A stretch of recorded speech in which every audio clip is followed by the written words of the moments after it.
तो risk assessment जिसको कहा जाता है जोखिम आकलन। जोखिम आकलन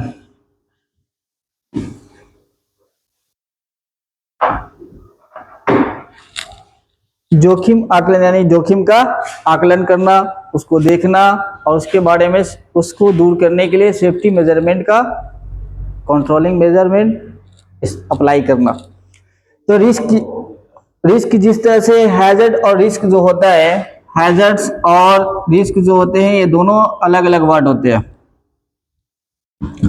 रिस्क और हैजर्ड ये जो होते हैं एक ही तरह का मालूम पड़ते हैं, लेकिन अलग एक ही तरह का होते नहीं है। जिस तरह से आप एक्सीडेंट और इंसिडेंट में फर्क जानते हैं, उसी तरह से इनमें भी फर्क होता है। एक्सीडेंट होना चाहिए, एक्सीडेंट और इंसिडेंट होता है, ये इंसिडेंट होता है। सेम इसमें भी फर्क होता है कि घटना कोई भी घट जाए, अगर हम बच जाते हैं तो भी घटना घटा, अगर हम इंज्यूर्ड हो जाते हैं तो भी घटना घटा। तो अगर बच जाते हैं तो भी इंसिडेंट है, नहीं बच पाते हैं तो भी इंसिडेंट है। अगर वो बच गए तो एक्सीडेंट नहीं है, अगर इंज्यूर्ड हो गए तो एक्सीडेंट है, ये होता है। उसी तरह से हैजर्ड जो होता है, तो हैजर्ड्स में भी वही है कि जोखिम जो होता है यानी कि रिस्क जो होता है, हम खतरे को देख करके ही उठाते हैं। जैसे पहाड़ पे चढ़ना है तो ऊंचाई का खतरा पहले दिखता है, बगल में छुरी रखा है सब्जी काटने वाला, ये जानते हैं कि उस कटने वाला है, लेकिन अगर हम सही तरीका से नहीं रखेंगे तो उसका जोखिम उठाएंगे।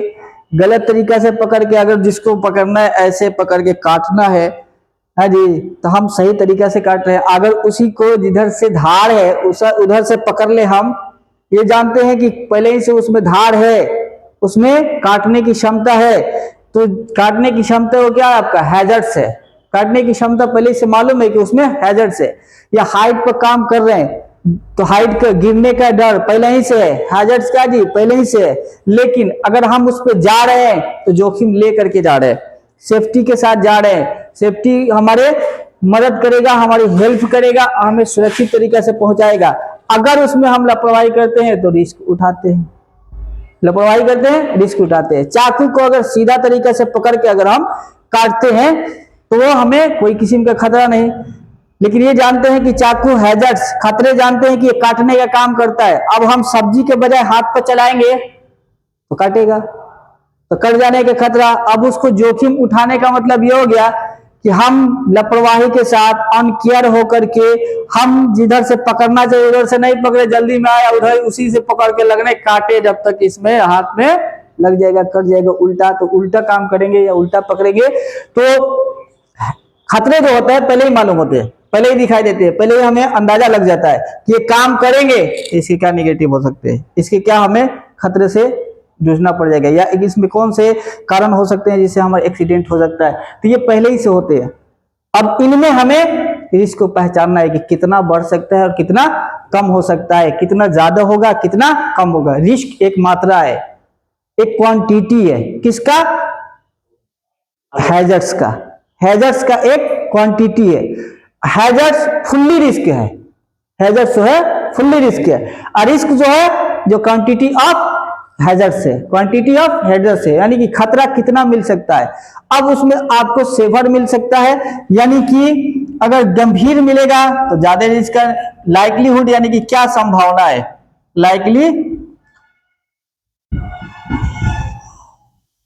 लाइकलीहुड होता है जी, हाँ सेवरिटी होता है या सेवर्ड होता है ना जी, सेवरिटी होता है यानी कि संभावना होता है। अब उसी तरह से ये likelihood into likelihood and consequence होता है, कॉन्सिक्वेंस होता है। तब अब हम रिस्क के दो हमारे पास फॉर्मूले हो जाते हैं रिस्क के, यानी रिस्क कोई भी काम या कुछ भी करने जा रहे हैं, कोई भी काम कर रहे हैं, तो रिस्क किस टाइप का है उसी टाइप का हमें उसकी गंभीरता भुगतना पड़ जाएगा। सेवरिटी क्या गंभीरता, या अनलाइकलीहुड का संभावना, यानी कि कोई भी खतरा आने से या एक्सीडेंट होने का कारण अगर होता है तो लाइकलीहुड यानी कि संभावना, किस संभावना से होता है, या हम केयरफुली के साथ नहीं दिए, हम अपने रास्ते को सही क्लियर नहीं किया, हमने सेफ्टी उपाय नहीं किया, जिसकी वजह से एक्सीडेंट हो गया। तो एक्सीडेंट को कम करने के लिए हम संभावना को कम करेंगे, संभावना कम होगा जिसकी वजह से सेवरिटी भी कम होगा और हमारा रिस्क सेफ्टी में बदल जाएगा। कौन से संभावना, ऊपर चढ़ने में तो गिरने की संभावना, एक्सक्रेशन करने में तो उसमें भी गिरने की संभावना, कन्फाइंड स्पेस में जाने में तो हमें ऑक्सीजन कम होने की संभावना, टॉक्सिक गैस मिलने की संभावना ज्यादा मिलेगा तो सेवरिटी ज्यादा बढ़ेगी, और अगर कम मिलेगा तो सेवरिटी कम मिलेगा। तो जब लाइकलीहुड यानी कि संभावना जो होता है वो हमारा गंभीरता डिपेंड करता है, जितनी ज्यादा संभावना उतनी ज्यादा गंभीरता, जितनी ज्यादा लाइकलीहुड उतनी ज्यादा सेवरिटी है, और जितनी ज्यादा लाइकलीहुड उतनी ज्यादा हमें कॉन्सिक्वेंस यानी कि उसका परिणाम भुगतना पड़ जाएगा। ये यानी कि लाइकलीहुड संभावना ज्यादा होगा गिरने का तो नतीजा भी ज्यादा निकलेगा, परिणाम भी उसका ज्यादा होगा, और अगर हम लाइकलीहुड कम करेंगे परिणाम भी कम मिलेगा, गिरेंगे भी कम, हल्के गिरेंगे, कहीं हमारे लाइफलाइन जुड़ा हुआ होगा। तो ये रिस्क को समझने के लिए ये 2 मीटर सबसे इंपॉर्टेंट होता है कि अगर हम रिस्क को कम करना है हमें संभावना को कम कीजिए। संभावना क्या है? एक्सीडेंट के कारण, एक्सीडेंट का लाइकलीहुड क्या है? एक्सीडेंट के काज को, कारण को, कॉज को आप ढूंढिए, ढूंढ करके उसके लिए सेफ्टी मेजरमेंट उपाय कीजिए, सेफ्टी फॉलो कीजिए, सेफ्टी अप्लाई कीजिए, सेफ्टी को अप्लाई कीजिएगा, सेवरिटी घट जाएगा, सेवरिटी घट जाएगा, एक्सीडेंट नहीं होगा। उसी तरह से लाइकलीहुड को यानी कि संभावना, कहां कहां संभावना हो सकता है, यानी कि गैस, जैसे हम वर्क कर रहे हैं, स्काफोल्ड बनाए या कंफाइंड स्पेस करे, लिफ्टिंग का वर्क करे या इलेक्ट्रिसिटी का करे, कहां कहां हमारे खतरे हैं, ये हमें खतरे पहचान लेंगे तो हैजर्ड्स को पहचान लिया हमने।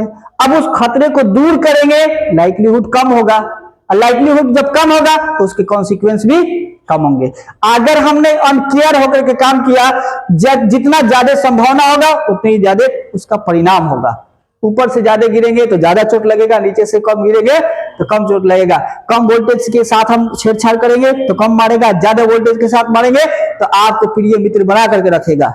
कहां जा रहे हैं, हमरे सथिया रहिए, ऐसे जाकर के वो एक करेगा। तो ये सब होता है, ये मीटर होता है। सही, रिस्क को अगर समझना है तो ये सबसे बेस्ट है इसका।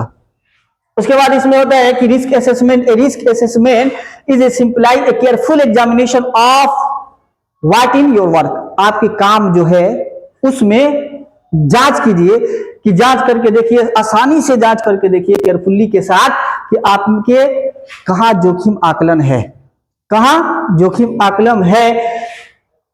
Would cause harm to people, यानी कि जिससे आदमियों को नुकसान पहुंच सकता है। यानी कि आप कोई काम कराने जाए या काम को बताए कि काम यहां करना है तो उसमें ध्यान रखें ये कि काम पर लगाने से पहले आदमी जब वहां जाएगा तो कोई किसी का उसे खतरे तो नहीं पहुंचेगा, कोई मशीनरी का खतरे तो नहीं पहुंचेगा, कोई व्यक्ति वहां गिर तो नहीं सकता है, कोई व्यक्ति वहां मशीन से दब तो नहीं सकता है, कोई वहां ऑक्सीजन की कमी से खराब तो नहीं हो सकता है या बीमार तो नहीं पड़ सकता है।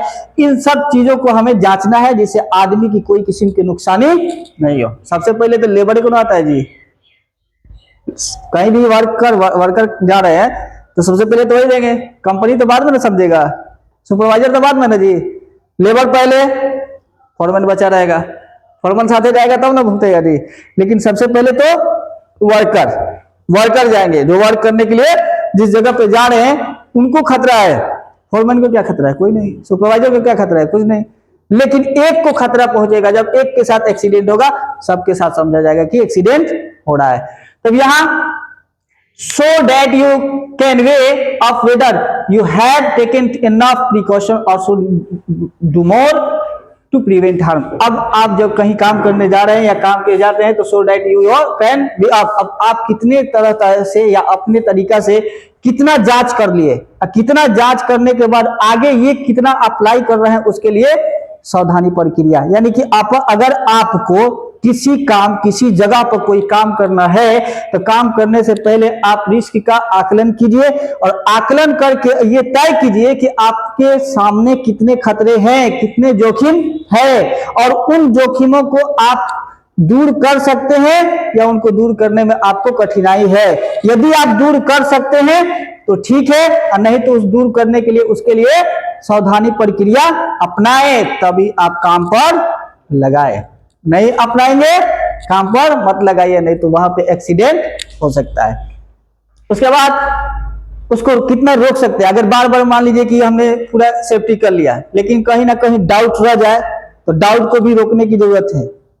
डाउट को रोकने की जरूरत है। डाउट नहीं रोकेंगे वहां पे व्यक्ति चले जाएगा, कोई पर्सन चला जाएगा जिसकी वजह से वो गिर सकता है या दब सकता है या वो से चक्कर आ सकता है। जैसा जगह, जैसा प्लेस, जैसा वर्क वैसा रिस्क असेसमेंट, उस हिसाब से हम उसको देखेंगे और गौर करेंगे और उसके लिए हम सुरक्षा सावधानियां अपनाएंगे और सुरक्षा सावधानियां अपना करके कम करने की कोशिश करेंगे। क्या कम करने के लिए? कॉज टू हार्म, हार्म को यानी नुकसान को हमें कम करना है। नुकसान को कम करेंगे, सावधानी अपनाएंगे, सेफ्टी मेजरमेंट उपाय करेंगे और सेफ्टी को अप्लाई जब कर देंगे तो हमारे पास कोई किस्म के एक्सीडेंट आने के खतरे नहीं रहेंगे, वरना ये एक्सीडेंट आ सकते हैं। उसके लिए क्या है कि स्टेप्स ऑफ रिस्क असेसमेंट, इसमें कई किस्म के 5 तरह के स्टेप है ना। इन स्टेप को अगर हम फॉलो करेंगे तो फॉलो करने के बाद हमारे साथ एक्सीडेंट नहीं होगा, क्योंकि हम रिस्क को पहचान लिए, रिस्क को पर गौर किए, खतरे को पहचान लिए और उनके लिए हमने प्रिकॉशन का अप्लाई किया। प्रिकॉशन अप्लाई करेंगे, सेफ्टी अप्लाई करेंगे, जिसकी वजह से किसी भी किस्म का एक्सीडेंट या इमरजेंसी नहीं आ सकता है। और ये इसमें स्टेप 1 आइडेंटिफाई द हैजर्ड्स, यानी खतरे की पहचान करें। तो खतरे की पहचान करने के लिए हमें जिस जगह का हॉट वर्क है तो उसके जैसा पहचान करना पड़ेगा, कन्फाइंड स्पेस में वर्क है उसके जैसा पहचान करना पड़ेगा, लिफ्टिंग का वर्क है उसके जैसा पहचान करना पड़ेगा, वर्क एट हाइट है उसके जैसा पहचान करना पड़ेगा। यानी कि जो काम आप कर रहे हैं वो करने से पहले या कराने से पहले उस जगह का आप अच्छी तरह से आकलन कीजिए, पहचान कीजिए। जब पहचान लेंगे कि जैसे कदम बढ़ाने से पहले ठोकर अंदाजा लगा ले कि यहाँ ठोकर हो सकता है कि गड्ढे हो सकता है या यहाँ पे पैर धंस सकते हैं, तो आप पहले उसके लिए चल करके या उसके लिए अच्छी तरह से जांच करके अवलोकन कर करके तब आगे बढ़िएगा। आप जा रहे हैं, नहीं गिर रहा है, गाड़ी जाए गिर जाए तो उसके लिए इंतजाम कर दीजिए, तब गाड़ी को पास कराइएगा तो वो गिरेगा नहीं, गड्ढे में फंसेगा नहीं। उसी तरह से इसमें होता है कि खतरे की पहचान कीजिए, कैसा खतरा है, जिस तरह का खतरे होगा उसी हिसाब से एक्सीडेंट होगा। जिस तरह के खतरे के लिए खतरे पहचान लेंगे, हम सेफ्टी मेजरमेंट उपाय करेंगे, कोई भी रिस्क नहीं आएगा, कोई भी रिस्क नहीं आएगा। अब उसके बाद एक्सीडेंट भी नहीं आएगा। जब हम खतरे की पहचान नहीं करेंगे तो जब खतरा हमें दिखेगा नहीं, खतरा को पहचानेंगे नहीं तो रिस्क को हम कम नहीं कर सकते हैं, और जब उसको हम कम नहीं करेंगे तो एक्सीडेंट दौड़ के आएगा, पैदल आ सकता है, डायरेक्टली डाउनलोड हो सकता है, क्योंकि घटना कह के नहीं आता है। हाँ जी, कह के नहीं ना आता है कि आज 2 बजे आएंगे, चाहे 9 बजे आएंगे, चाहे 2 घंटा में आएंगे, ऐसे कोई भी नहीं कहता है। कोई भी घटना कहता है नहीं, कोई भी एक्सीडेंट नहीं कहता है, कोई भी इंसिडेंट नहीं कहता है। तो ये आइडेंटिफाई करना है किसका? खतरे का। कैसा खतरा है? अब उसमें रिस्क देखेंगे कि हमारा एक्सीडेंशियल है या इंसिडेंट है। उसके बाद इसमें लाइक्लीहुड उसका ज्यादा है या सेवरिटी है, कैसा लाइक्लीहुड है, उसका कितना कॉन्सिक्वेंस हो सकता है। तब हम इसमें उसके खतरे को पहचान करेंगे। तो खतरे का पहचान कर करके हम उसके लिए सावधानी प्रिकॉशन का उपाय करेंगे। उपाय करने के बाद हम रिस्क को कम कर सकते हैं। रिस्क को कम करें, किन किन संभावनाओं से खतरे हैं उन संभावनाओं को कम करेंगे तो सेवरिटी भी कम हो जाएगी, गंभीरता उसकी कम हो जाएगी। गंभीरता जब कम हो जाएगी, लाइक्लीहुड संभावनाएं भी कम हो जाएगी, जिसकी वजह से हमारे पास कोई किस्म का रिस्क बचेगा ही नहीं। और जब रिस्क नहीं होगा तो हम सेफ मैनर में, सेफ कंडीशन में वर्क को डन करेंगे। और जब हम संभावनाओं को कम नहीं करेंगे, सेवरिटी बढ़ेगी। संभावना कम नहीं करेंगे, अपने आप सेवरिटी बढ़ती जाएगी अपने आप। और संभावनाओं को कम करेंगे, लाइक्लीहुड को कम करेंगे, सेवरिटी अपने आप घटती जाएगी। घटती जाएगी तो हमारे पास कोई किस्म का रिस्क नहीं होगा, और जब रिस्क नहीं होगा तो कोई एक्सीडेंट होगा ही नहीं। उसके बाद कह रहा है कि decide who might be harm and low, यानी कि क्या नुकसान पहुंचा सकता है और क्या कम हो सकता है। क्या आप इस पर निर्णय लीजिए कि क्या आपका कम हो सकता है और क्या आपका नुकसान हो सकता है। तो नुकसान क्या हो सकता है, यानी कि हम जिस संभावना के अनुसार जिस लाइक्लीहुड को, जोखिम में लाइक्लीहुड को हम कम करेंगे तो हमारा हार्म भी कम होगा, हम वो एक्सीडेंशियल केस भी कम हो जाएगा और हमारा सेवरिटी भी कम हो जाएगा, जिसकी वजह से हम वो अपना निर्णय लेकर के प्रिकॉशन अप्लाई कर देंगे, ठीक है, जिसकी वजह से कोई किस्म का एक्सीडेंट नहीं आ सकता है। उसके बाद evaluate the risk and decide on precaution, आप विश्लेषण कीजिए उसका, किसका, आकलन कीजिए। आकलन माने क्या, देखिए कहाँ कहाँ है, आकलन करना, उसको काउंटिंग कीजिए, इस जगह पे ठीक है, हाँ सही है, उस जगह पर हाँ सही है, यहाँ पर सही है, यानी कि जगह पर विश्लेषण का, यानी कि स्टेप टू स्टेप, जगह टू जगह, प्लेस टू प्लेस जाइए, वर्क टू वर्क। जैसे आप पूरे फील्ड के लिए हैं, किसी कंपनी में जाएंगे तो किसी कंपनी में एक जगह एक सभी वर्कर काम नहीं करते हैं, तो चाहे एक ही वर्क को सभी वर्कर नहीं करते, उसमें डिवाइडेड होता है, थोड़ा तुम करो, थोड़ा तुम करो, थोड़ा तुम करो, थोड़ा तुम करो, ऐसे होता है, ग्रुप वाइज होता है, ग्रुप वाइज होता है। तो आपने जिस तरह से वर्क बांट दिया है तो आपके ऊपर डिपेंड ये है, रिस्पॉन्सिबिलिटी ये है कि आप सबके पास खतरे की संभावनाओं को, लाइक्लीहुड को देखते रहिए, कहां बढ़ रहा है कहां घट रहा है।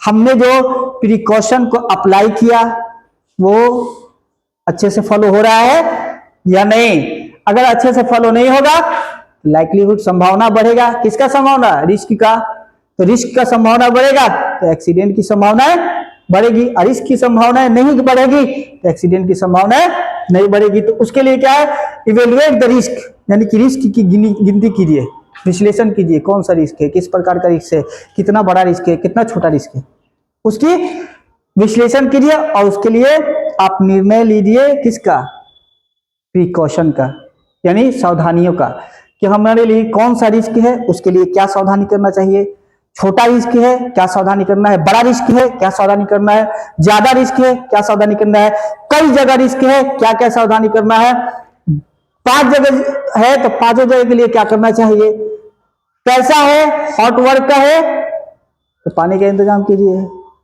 ब्रिगेड का इंतजाम कीजिए, फाइटिंग का इंतजाम कीजिए, कन्फाइंड स्पेस में है ऑक्सीजन उपलब्ध कराने की कोशिश कीजिए, वहां के आदमी को मालूम कीजिए कि वो सही से काम कर रहा है या नहीं कर रहा है, उसको प्यास लगी है कि उसे भूख लगी है, वो काम कर रहा है तो दिक्कत तो नहीं हो रहा है, हॉट गैसों से उसे कोई दिक्कत परेशानी तो नहीं हो रही है, ये उसके लिए आप उसका निर्णय लेंगे कि क्या करेंगे, सावधानी सुविधा उसे लागू करेंगे, उपाय करेंगे और उसके लिए निर्णय लेंगे कि हम सावधानी, कौन सा सावधानी उसके लिए करना चाहिए, जैसा रिस्क वैसी सावधानियां, तब जाकर के हम लाइक्लीहुड को कम कर सकते हैं, हमारा कम हो जाएगा और सेवरिटी भी कम हो जाएगा, जिसकी वजह से कॉन्सिक्वेंस भी कम हो जाएगा। जितना लाइक्लीहुड बढ़ेगा सेवरिटी बढ़ेगी और जिसका कॉन्सिक्वेंस भी बढ़ते जाएगा। अब कोई व्यक्ति नजदीक से गिरेगा, अजय कम चोट लगेगा, और वही व्यक्ति अगर 30 फुट से गिरे तो कुछ उससे ज्यादा लगेगा, 50 फुट से गिरे उससे ज्यादा लगेगा। वही बात इसमें भी होता है कि लाइक्लीहुड बढ़ेगा, सेवरिटी बढ़ेगी और कॉन्सिक्वेंस बढ़ेगा, और अगर लाइक्लीहुड घटेगा सेवरिटी घटेगी और कॉन्सिक्वेंस भी घट जाएगा, यानी कि उसका परिणाम, उसका अब कोई व्यक्ति गिरेगा तो गिरने के बाद ना बताएगा कि हमें बहुत पीड़ आ रहा है, टूट गया है, लेकिन गिरने से पहले हम तो सिर्फ अंदाजा लगा सकते हैं ऊपर का, हाइट का, जब गिरने के बाद चोट जो लगेगी उसे न लगेगी जी, देखने वाला देखा है कि ऊपर था नीचे आ गया, ऊपर था नीचे आ गया, लेकिन ऊपर से नीचे आने में उसे क्या नुकसान हुआ, वो कॉन्सिक्वेंस वही बताएगा कि हमारा टूटा कि फूटा, कि हमें चोट ज्यादा लगा कि कम लगा। ज्यादा जो दूर से गिरे हैं, ऊंचाई से गिरे हैं, तो जिसका परिणाम ज्यादा होगा, कम ऊंचाई से गिरेंगे तो कम लगा।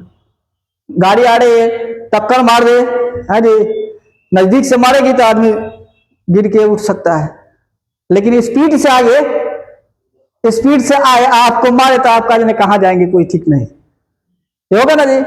वही बात इसमें भी होता है कि जो खतरे हैं, उन खतरों को हम अगर कम करें, जो रिस्क हैं, जो काम के दौरान हमें नजर आ रहे हैं हैजर्ड्स, तो उनको कम करेंगे, यानी कि उनकी संभावना जिसकी वजह से एक्सीडेंट हो सकता है, तो उन संभावनाओं को, उन लाइक्लीहुड को अगर कम करेंगे तो हमारा परिणाम भी कम आएगा। सेवरिटी कम, परिणाम कम, तो हमें कोई किस्म का एक्सीडेंट होगा ही नहीं, पूरा एकदम सेफ कंडीशन में होगा, कोई किस्म के खतरे नहीं होंगे। और जब हम इनका केयरफुली से नहीं काम करेंगे, नहीं देखेंगे, विश्लेषण नहीं करेंगे, तो रिस्क बढ़ते जाएगा, रिस्क छुपा भी रह सकता है। ये जोड़ी नहीं कि दिखाई दे, कोई रिस्क दिखाई देता नहीं है, हमें खुद उसे ढूंढना पड़ता है। जैसे सिक्का गिर जाए अंधेरा में, तो हमें ढूंढना है कि कहां अपना सिक्का गया, उस तरह से ढूंढना होता है कि कहां ऐसी संभावनाएं है छुपी हुई है जिस वो काम के दौरान आ भी सकती है, काम के दौरान निकल भी सकती है, काम के दौरान एक्सीडेंट हो भी सकता है। ऐसे काम, कुछ ऐसी रिस्क होते हैं जो दिखाई नहीं देते हैं, लेकिन काम कीजिए तो उसके दौरान वो आना शुरू हो जाते हैं। तो जब हम उनको केयरफुली के साथ काम करते वक्त, काम स्टार्ट होने के पहले, काम स्टार्ट हो गया है तब, काम हो रहा है तब, उस पीरियड में, उस समय अगर हम देखते रहेंगे, कोई ऐसी संभावनाओं पर गौर करते रहेंगे, रिस्क को पहचानते रहेंगे, तो हम उसको लाइक्लीहुड को कम कर सकते हैं। किसके थ्रू?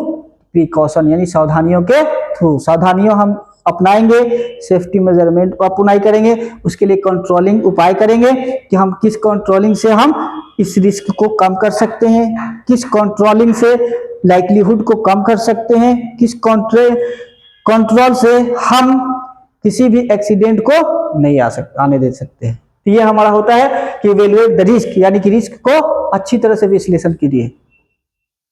जैसे स्टेप टू स्टेप, जगह टू जगह, नीचे से ऊपर, अरे कम है कि ज्यादा है, ज्यादा अगर है रिस्क तो ज्यादा सावधानियां अपनाइए, कम रिस्क है कम सावधानियां अपनाइए, जिसकी वजह से उसके लिए क्या निर्णय लेना है वो सावधानियां अप्लाई कीजिए। उसके बाद रिकॉर्ड योर फाइंडिंग, आपके निष्कर्षण से क्या मिला, आपके निष्कर्षण से क्या मिला। जैसे आप घूम रहे हैं तो रिकॉर्ड कर रहे हैं ना, माइंड में, कॉपी पर या कोई लेटर पर आप रिकॉर्ड कर रहे हैं कि हमने इस जगह पे हॉट वर्क के लिए क्या दिया, लिफ्टिंग के लिए कौन सा रिस्क देखा, आप नोट करते जाइए।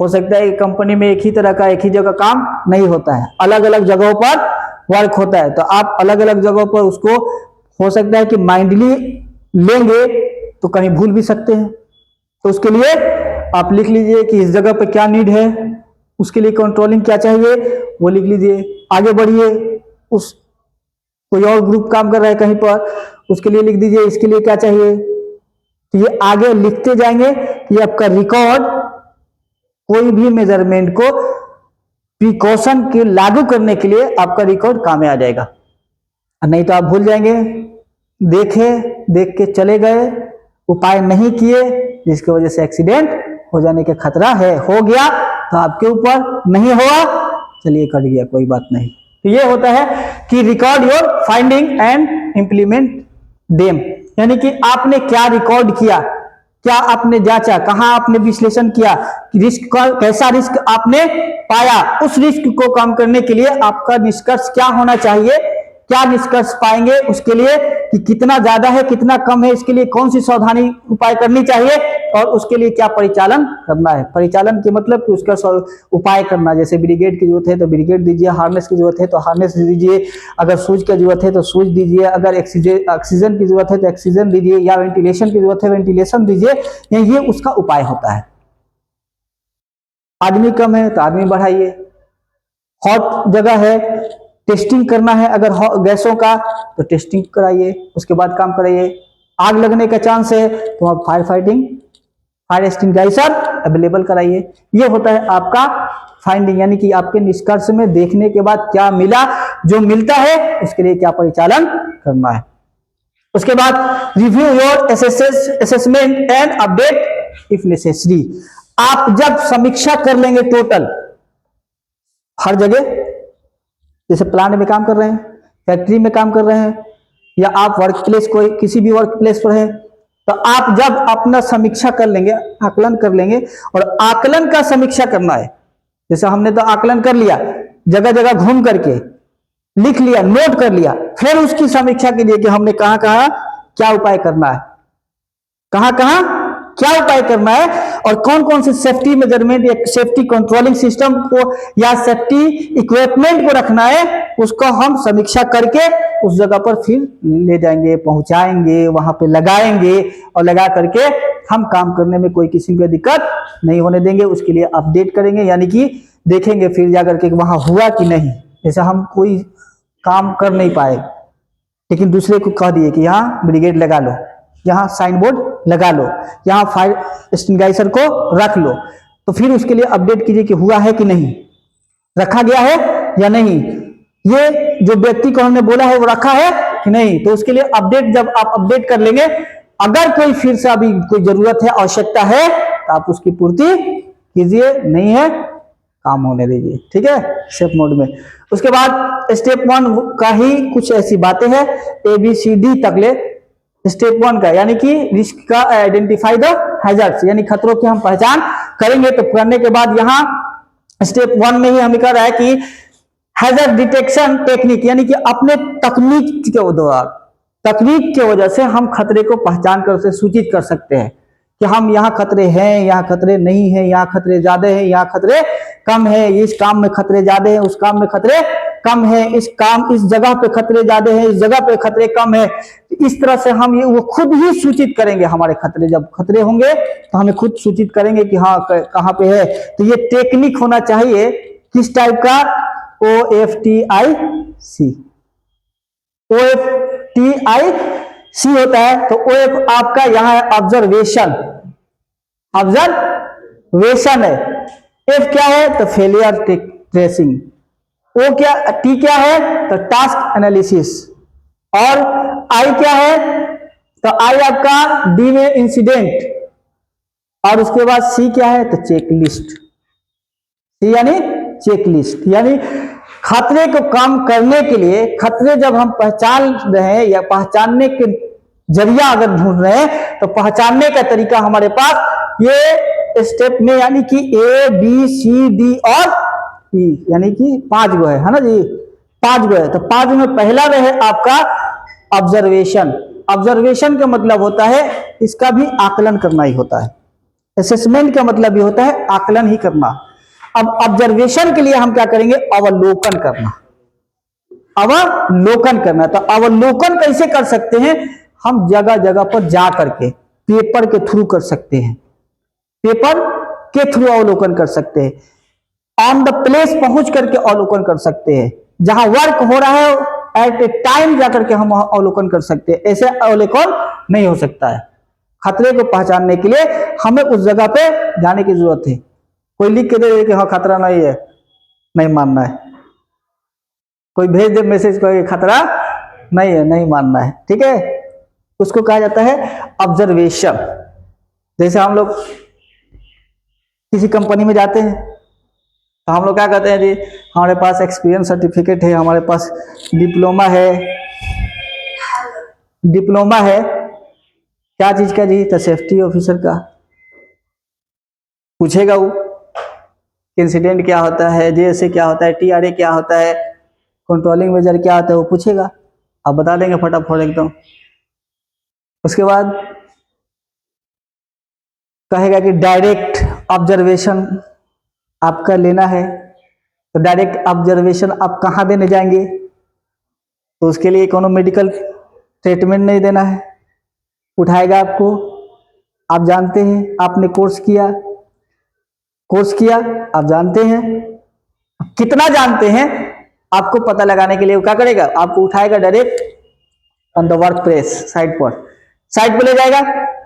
अब वो खुद पहचान लेगा कि आपके अंदर ऑब्जर्वेशन कितना है, आपके अंदर ऑब्जर्वेशन करने का तरीका क्या है, आपके अंदर हैजर्ड्स पहचानने के तरीके क्या है। तो जब आप जाएंगे वहां तो खुद अपने हिसाब से काम को पहले देखिए, काम को देखेंगे कहाँ हो रहा है, किस तरीका से हो रहा है, सही तरीके से हो रहा है या नहीं है, हमारे सेफ्टी रूल के हिसाब से हो रहा है या नहीं हो रहा है, ये हमें देखना है। तो उसके लिए यहाँ ये सब हम पहले देखेंगे, तो वो आपको पहचान लेगा आपकी एक्टिविटी से कि आपके अंदर आप फ्रेशर हैं या एक्सपीरियंस वाला है। वो आपको पहचान लेगा आपकी एक्टिविटी से कि आप फ्रेशर हैं या एक्सपीरियंस वाला है, क्योंकि एक्सपीरियंस वाले का एक्टिविटी बढ़िया होता है। वो ऑलरेडी पहले से जाते जाते वर्क प्लेस पर जाएगा, ये नहीं कि ऑफिस में जाएगा, वर्क प्लेस पर ध्यान देगा, वर्क कहाँ हो रहा है ये ध्यान देगा, वर्कर की एक्टिविटी पर ध्यान देगा, वर्कर के सिचुएशन पर ध्यान देगा, वर्कर के कंडीशन पर ध्यान देगा, वर्कर की एक्टिविटी क्या हो रहा है, कैसा हो रहा है ये ध्यान देगा। ना कि वो साइड पर उतरा और कुछ चुपचाप ऐसे खड़ा है, क्या करना है उसको समझ में नहीं आ रहा है। तो जब क्या करना है समझ में नहीं आ रहा है तो समझ जाएगा कि प्रेशर है। हाँ,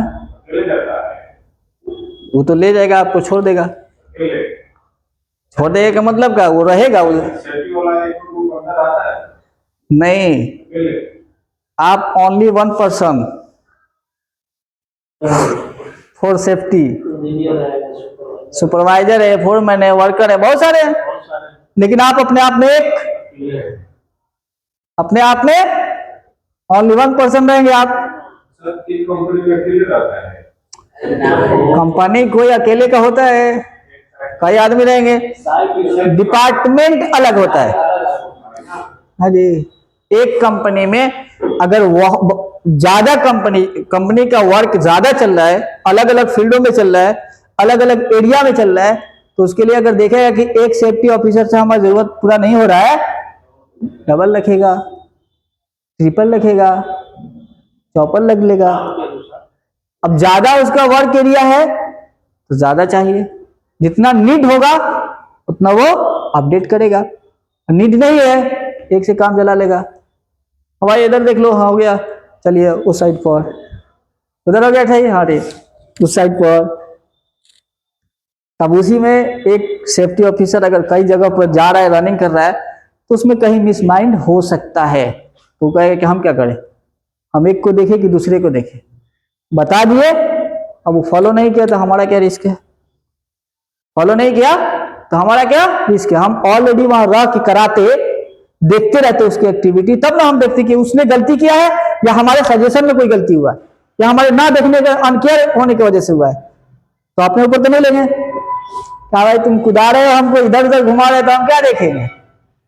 तो एक कंपनी में ऑन द प्लेस, यानी कि जैसा नीड होता है डबल भी रख सकते हैं, वन भी रख सकते हैं। ज्यादा काम चलेगा तो डबल, ट्रिपल, चाहे चाहिए उनको उतना ही रखेंगे। ये होता है ऑब्जर्वेशन, यानी कि अवलोकन करना। अवलोकन कैसे करेंगे, जा करके। कौन काम कर रहा है जी, हाँ काम सही कर रहा है, ठीक है, उसे तो पकड़ा जाता है, उसे नहीं पकड़ा जाता है, एकदम धौंस नहीं जमाना है। अरे क्योंकि आप सिखाने गए हैं, बताने गए हैं, ना कि उसका मैनेजर बन के गए हैं। आपको उसे तरीका बताना है। चलो रुक जाओ, क्या हुआ, देखो उसको ऐसे नहीं ऐसे पकड़ो, वैसे नहीं ऐसे पकड़ो।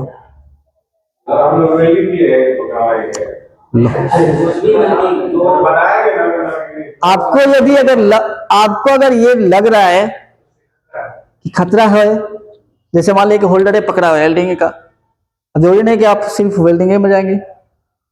हाँ जी, वो वेल्डिंग को सही रॉड रख रहा है कि नहीं, सिलेंडर सही रखा है कि नहीं, वो अपने आप में फुल बॉडी हार्नेस है कि नहीं, आपको इन बातों पर ध्यान देना है, ना कि वो वेल्डिंग पकड़ा है कि नहीं। देखना है कि काम सही कर रहा है तरीका से कर रहा है कि नहीं, जैसे तरीका सुरक्षित तरीका है उस तरीके के साथ कर रहा है, ये देखना है। कितना कर रहा है उससे बहस नहीं, उससे बहस नहीं करना है। ये हमें देखें, उस पर नोटिस करना है कि वो इक्विपमेंट को सही तौर से यूज कर रहा है या नहीं, अपने आप में सेफ्टी को फॉलो कर रहा है या नहीं, कितना काम कर रहा है, बैठा है, क्या कर रहा है, उससे मतलब आपको नहीं। वो तो सुपरवाइजर है, काम कम करेगा, प्रेशर देगा सुपरवाइजर फोरमैन को, फोरमैन काम उठेगा वर्कर को। अरे सब उसका काम है। आपको सिर्फ ये देखना है किसी भी कंपनी में कि वो सही यानी कि सेफ तरीका से इक्विपमेंट यूज कर रहा है कि नहीं, और सेफ तरीका से एक्टिविटी कर रहा है कि नहीं, और सेफ तरीका से अपने आप को रखा है कि नहीं। ये तीन ही मेथड आपको देखना है, नोटिस करना है। इन तीनों में अगर कमी है आप उसको बताइए, उसको बताइए, समझाइए, उसके फायदे गिनाइए, तब वो आपके बात श्योरली है कि मान लेगा वो। अब जाते जाते ऐसे नहीं करेगा तो फोटा हुए खींच के भेज देंगे। अगर वो आपके प्यार को बात नहीं समझ रहा है तो उस पर फाइन वाली बात कहिए उसके साथ। अरे क्या करेंगे, अवलोकन करना है। क्या कर रहा है इसमें कि it is an analysis of work, काम के देखिए क्या कर रहा है जी, काम का अवलोकन कीजिए, कहाँ कहाँ किस जगह पर काम हो रहा है, कैसा कैसा काम हो रहा है, किस जगह पर हो रहा है, और इसके करने वाले आदमी जो है वो सही सेफ्टी यूज करके कर रहे हैं या नहीं कर रहे हैं। इसके लिए एंड द वर्किंग कंडीशन, काम की दशा कैसा है, जिस जगह पर है गर्मी ज्यादा तो नहीं है, गैस ज्यादा तो नहीं हो रहा है, वर्कर को परेशानी तो नहीं हो रहा है ज्यादा, जिसकी वजह से वो पानी ज्यादा पी रहा है, चाहे पेशाब करने बार बार जा रहा है।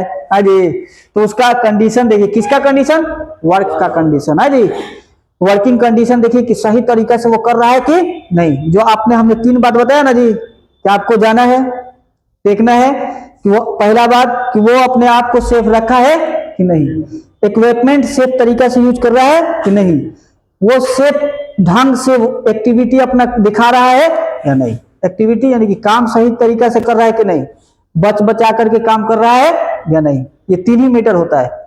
3 मीटर पर आप फोकस करेंगे तो वो आपका कोई भी लाइक्लीहुड नहीं बढ़ेगा, सेवरिटी नहीं बढ़ेगा, और कॉन्सिक्वेंस भी नहीं बढ़ेगा।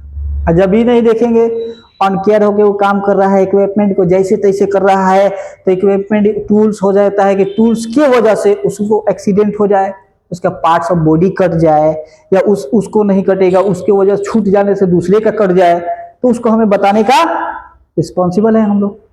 जाकर बताना है कि नहीं ऐसे मत पकड़ो, हो सकता है कि तुम्हारा ना कटे, तुम्हारे साथ जो रहा है उसका कट जाए तुम्हारे अनयूज करने की वजह से। तो उसे हमें ये देखना है कि वर्किंग कंडीशन सही कंडीशन के साथ वो काम कर रहा है या नहीं, सेफ कंडीशन के साथ काम कर रहा है या नहीं। उसके बाद वर्कर एक्ट्स के मतलब का कि वर्कर का एक्टिविटी, वर्कर एक्ट्स के मतलब कि वर्कर का एक्टिविटी, और वर्कर का क्या एक्टिविटी है, तो वर्कर के क्या एक्टिविटी का, उसका एक्टिविटी मतलब बैठा है कि नहीं, चल रहा है कि नहीं, काम कर रहा है कि नहीं, ये काम सही से कर रहा है, सही ढंग से कर रहा है या नहीं, ये देखना है उसकी एक्टिविटी। वो खैनी खा रहा है कि सिगरेट पी रहा है कि बात कर रहा है, ये सब नहीं देखना है। काम सही से कर रहा है या गलत तरीका से कर रहा है, ये देखना है। काम कितना किया कितना नहीं किया ये नहीं देखना है, कितना ज्यादा कर रहा है कि कम कर रहा है ये भी नहीं देखना है। आपको ये देखना है कि काम जो कर रहा है सेफ ढंग से कर रहा है या नहीं, सेफ कंडीशन अपना रहा है या नहीं, ये आपको देखना है टू फाइंड आउट। अब जो आपको पता है, मिलता है, आप पाते हैं, अगर सही पाते हैं तो ठीक है, नहीं तो रोक दीजिए, स्टॉप, ऐसे नहीं होगा, इस तरीका से करोगे तो हम काम करने नहीं देंगे। उसके लिए तरीका बताइए और बताकर कहे कि ये तरीका नहीं है, टूल्स पकड़ने का ये तरीका नहीं है, तुम्हारे आने का इधर काम पर तुमने शूज नहीं पहना है, हेलमेट नहीं लगाया है, ग्लव्स नहीं लिया है, हॉट वर्क कर रहा है तो गूगल्स चश्मे नहीं लगाया है, आंख खराब हो जाएगा कि नहीं, आंख खराब हो जाएगा तो कई रुपए का पड़ेगा तुम्हारा, मेंबर के रोज ही आंख में दे देगा। ये सब उसे फायदे बताइएगा, वो ऑलरेडी अपना अप्लाई करेगा। उसके बाद actual and potential hazards, hazards जो होता है एक्चुअल के मतलब वास्तविक, जैसे मान लो कि ग्रीन डॉट सही से नहीं पकड़ा है, इस हिसाब से पकड़ा है कि हो सकता है कि या तो ब्लेड टूट जाए या छूट करके उसके ऊपर आ जाए या उसके बगल में रहने वाला, उसके साथ में रहने वाला उस पर चला जाए। तो ये होता है एक्चुअल और पोटेंशियल, यानी कि संभावित खतरे और वास्तविक खतरे। यानी कि पकड़ा है, काम कर रहा है, लेकिन गलत तरीका से पकड़ा है तो हो सकता है कि या तो उसका ब्लेड टूटेगा गलत तरीका से पकड़ेगा तो, या तो छूट करके किसी के ऊपर चला जाएगा तो उसे कट जाएगा। तो ये होता है उसका एक्चुअल, यानी कि कोई भी इक्विपमेंट अगर हम गलत तरीका से पकड़ते हुए उसको देखेंगे तो उसको बताएंगे कि सही तरीका से पकड़ो। सही तरीका से पकड़ोगे तुम भी बचे रहोगे, तुम्हारे साथ काम करने वाला है वो भी बचा रहेगा, और मशीन भी तो खास करके बचा रहेगा, तब ना आगे जाके इसको फिर से काम करोगे। न तो इस तरह से कंपनी के बार बार ब्लेड तोड़ते रहोगे तो तुमको नामे निकाल देगा ब्लेड तोड़ा हुआ। ये सब हमें देखना है। लेस ऑब्वियस इंडिविजुअल हैजर्ड्स, यानी कि कोई खतरा अगर दिखाई दे रहा है या नहीं दे रहा है उसके ऊपर देखना है। खतरा अगर दिखाई दे रहा है तो उसे हमें रोकना है, खतरा दिखाई नहीं दे रहा है तो हमें नहीं बोलना है। खतरा दिखाई दिया तो हम उसे कम करने की कोशिश करेंगे, खतरा अगर नहीं दिखाई दे रहा है कि कोई खतरा नहीं है तो मोड में काम कर रहा है, करने दीजिए उसको, कोई डिस्टर्ब करने की जरूरत नहीं है। उसके बाद behaviour aspect of worker at the work place, यानी कि वर्क प्लेस पर वर्कर अपना स्वभाव सही रखे हैं आके अपना बर्ताव गलत रखे हैं। अपना बर्ताव फलाना के चिना उसको अच्छा अच्छा वर्ड से बोला रहा है कि गाड़ी यूजा कर रहा है, वो उसको कुछ खराब कर रहा है, उसको खराब कह रहा है, आखिर लड़ाई झगड़ा के उठे आए देखो चलाइए के फेंक के मार देंगे ना ना। और ये सब देखना है कि बिहेव उसका सही है या नहीं है, बर्ताव उसका सही है या नहीं, यानी इक्विपमेंट के थ्रू उसका बर्ताव देखना है और ह्यूमन के थ्रू उसका बर्ताव देखना है। वर्कर के थ्रू उसका बिहेव सही होना चाहिए और वर्क के थ्रू उसका बिहेव सही होना चाहिए, दोनों के साथ। ऐसा नहीं कि आदमी के साथ लड़े और काम बढ़िया से करे, आदमी के साथ लड़े और काम बढ़िया से करे तो हो सकता है कि वही जिसको नुकसान पहुंचाएगा, चाहे जबान से चाहे हाथ से। नुकसान तो नुकसान होता है जी, हाथ से पहुंचाएगा तो चोट पहुंचेगा, और जबान से पहुंचाएगा तो माइंड पे चढ़ जाएगा, और माइंड पे चढ़ेगा तो कुछ ना कुछ बदला लेने के लिए सोचेगा वो। तो जबान वाला जो होता है बहुत खतरनाक होता है। वर्ड वार जो होता है ये बहुत डेंजर होता है। आपको किसी ने मार दिया या आपने किसी को मार दिया तो चोट बॉडी पे आ जाएगा, लेकिन अगर वर्ड वार अगर माइंड पे आ गया तो आपके जान के पीछे पड़ जाएगा, आपको नुकसान देने के लिए पड़ जाएगा, क्योंकि उसका जब नेचर उबाल मारेगा तो आपके लिए कुछ ना कुछ वो करेगा। तो इसलिए हमें देखना है कि उसका बिहेव सही है या नहीं है। किसका बिहेव? वर्करों का। किसके प्रति? वर्करों के प्रति। वर्कर का वर्करों के प्रति, और वर्कर का इक्विपमेंट के प्रति, है ना जी, दोनों पर बिहेव सही होना चाहिए। तो इससे क्या होगा कि हमें अगर कोई किस्म का अलग पाया जा रहा है तो समझिए कि उसमें खतरे आ सकते हैं, अगर सही है तो खतरे नहीं है ना जी। उसके बाद रिलाई ऑन ऑब्जर्वेशन। अब इस ऑब्जर्वेशन के थ्रू आप कह सकते हैं कि हमने बहुत भरोसे पर या भरोसे के लायक है कि हमने हर जगह अवलोकन कर लिया। अवलोकन कर लेंगे तो एकदम सेटिस्फाइड हो जाएंगे अपने आप में कि कहीं खतरे नहीं है।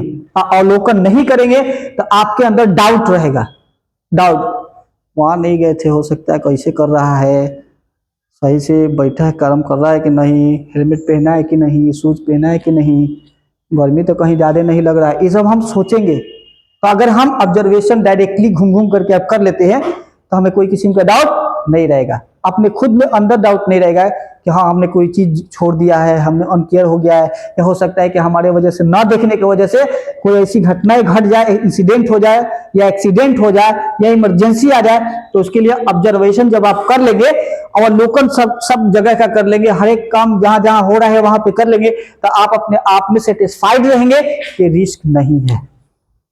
अगर है तो आप उसके लिए सावधानी उपाय करेंगे, सेफ्टी उपाय करेंगे। आप अवलोकन में देखेंगे, ऑब्जर्वेशन में, कि हर जगह एकदम सब सही है, कहीं खतरे नहीं है और कहीं भी सुरक्षा सावधानी करने की जरूरत नहीं है, तो आप एकदम सेटिस्फाइड है, संतुष्ट रहेंगे।